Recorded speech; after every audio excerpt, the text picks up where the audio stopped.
Halal pet food. So people have been all over the place about this halal pet food that you can find now in supermarkets or online.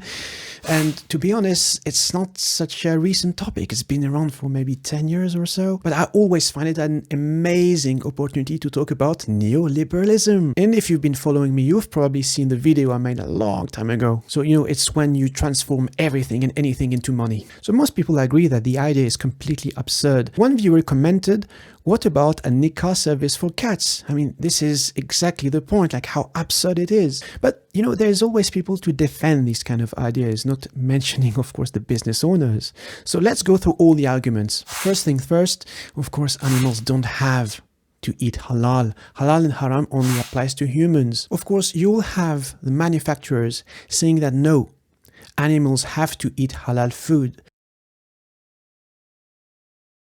I just wonder on which basis. Some people argue that there is literature saying that buying or selling haram meat is forbidden. It's not permissible for you to buy food for your cat, which includes pork and dead meat. Which, if you do some research, depends on the school of thought and scholarly interpretations. But then you have some scholars saying that if the benefits outweigh the harm, then yeah, it's perfectly fine.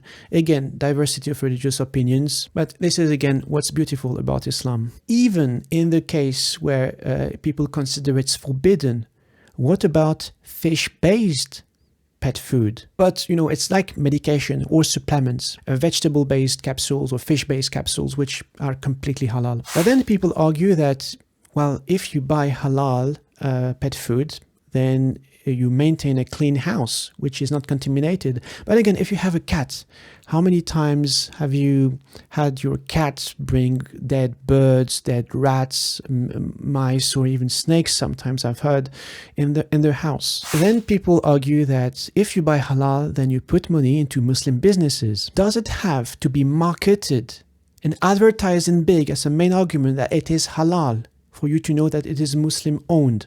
Is it because it is a Muslim business that it is completely Islamic? Now, I know Muslims who have an alcohol business.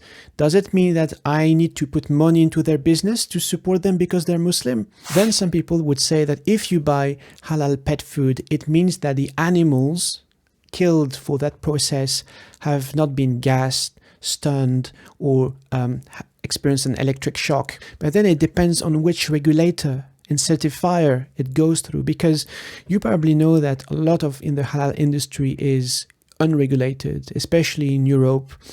And even if you buy halal, it could be that the animals have been stunned or gassed, and people just, they stick the halal label for, because they know there's a huge niche market for that. Lots of the halal meat we have, those animals raised into cages. So it's technically, they've been slaughtered with the zahbiha, they have been made halal, but it's not following the rules of the halal, saying that the animals should be well treated, well fed, and not like put into cages or like distressed before they die. But again, you have alternatives. And eventually some people say you should be happy for your Muslim brother. If my Muslim brother or sister makes something like, halal water, halal eggs, or halal gambling, does it mean that I have to uncritically support these? Lots of products have faced similar backlash because they're either completely absurd. Second, they don't answer to a real need. Third, they pretend to have magic powers. Or fourth, are completely unethical. If you talk about absurd products, I've seen people selling Zamzam water, but bottle in glass bottle, selling for £25 a litre. You've probably heard of sparkling Zamzam water or mocktails based on Zamzam water. So, okay, it's halal, but does it make sense? Then you have products pretending to have powers. I've seen on the internet people selling bracelets with engraved verses of the Quran. In the ads, it says, wear the protection of Allah.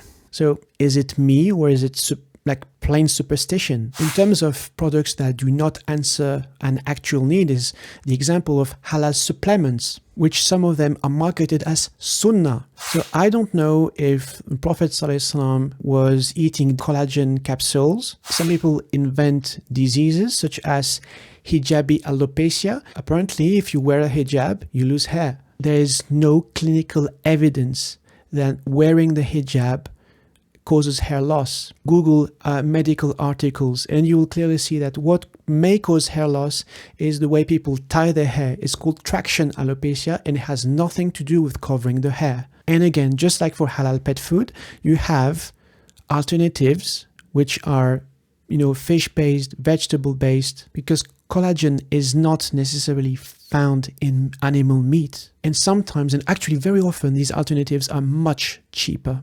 What saddens me is that people are kind of obsessed. They seem obsessed by taking everything Eurocentric modernity produces and stamp a halal label on it. Things like halal wine, halal champagne, halal bacon, halal dating, halal usury, halal gambling, halal pornography, anything haram nowadays can be made halal for the right amount of money. Why does it work so well, you may ask? Well, people follow trends. Most people are uncritical of the things they buy. There's very little done about, intentional living. People rarely live intentionally. When you buy something, you're going to do proper research, where it comes from, does it serve an actual purpose, and so on and so on. And also because our society doesn't give us the time to think and reflect.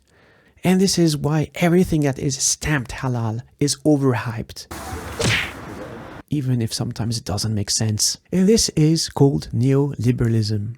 You can see my video on the topic, it's in the description.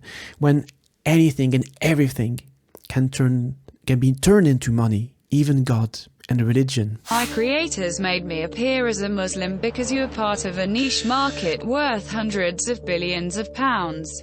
But as an artificial intelligence system, I do not understand religion. I know that religion is a belief people make money from. And you know what? Big companies, they love it because they know they can take advantage of people's ignorance. When they see Muslims, they don't see 1.8 billion of believers. They see 1.8 billion of consumers. One example is the sports hijab.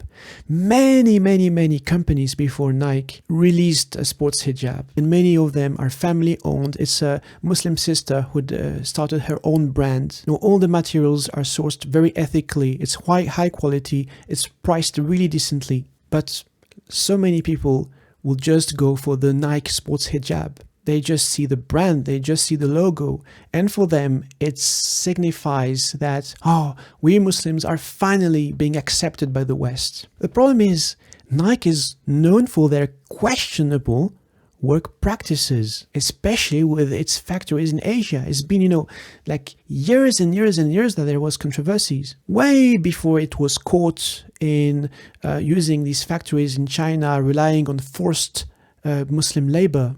Imagine Nike releases a prayer mat. People will be all over the place and paying, £30 for something that can be purchased for cheaper by much more ethical companies which are actually Muslim owned. Because if Muslims buy products at the cost of Muslim lives, these big companies have achieved the wildest dreams of the most Islamophobes, making the Ummah drink its own blood. So what can we do as consumers? Well, we can't stop people from having ideas and producing absurd things or harmful things. But as history has shown with boycotts, for example, we can literally vote with our wallet, using the tools of capitalism against itself. When we see something that doesn't make sense or is outrightly harmful, we have a choice to buy it or not, because these companies cannot do anything if no one buys their products. So here it is, the eternal questions. Are our actions in the way of harmony, in the way of mercy, making a better world, or are they causing destruction and division? I hope this video was useful. Thank you very much for watching, and again, take care of yourselves and each other.